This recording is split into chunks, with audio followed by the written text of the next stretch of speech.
Okey, ada tak siapa kat sini berminat nak jahit baju sendiri? Korang boleh dapatkan Pola Proud Series ni lah.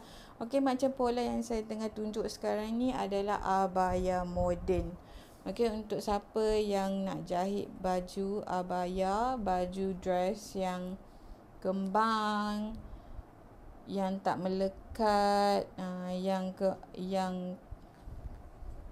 yang loose, korang boleh pakai pola abaya ni lah. Sebab untuk pola abaya ni cutting dia start kembang daripada dada.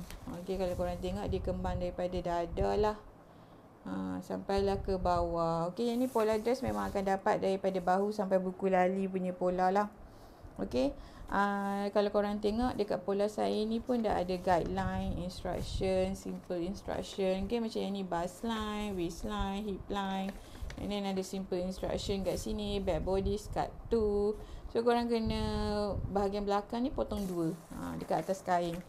So dah ada instruction senang. Okay, korang akan dapat pola abaya ni macam ni lah. Okay, badan belakang, yang ni badan depan, pola lengan, lapik leher depan dan lapik leher belakang. Okey, kalau berminat nak beli pola abaya, nak jahit sendiri pola abaya, korang boleh klik link dekat Shopee ni.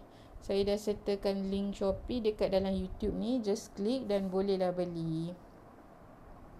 Okey, saiz ada pilihan sampai S sampai 3XL. So boleh pilih saiz ikut badan korang lah. Pilih saiz pola macam pilih baju siap. Okay, macam korang shopping baju, macam tu korang shopping saiz pola ni. Sebab nanti bila dah siap jahit, itu saiz yang korang akan dapat. So kena pandai pilih, bagi betul-betul. Okay, kalau berminat untuk jahit pola baju abaya ni, korang boleh klik link Shopee dekat dalam YouTube ni. Okay, saya dah bagi dah kat dalam YouTube ni. Just klik link, pilih saiz dan buat payment macam biasa je.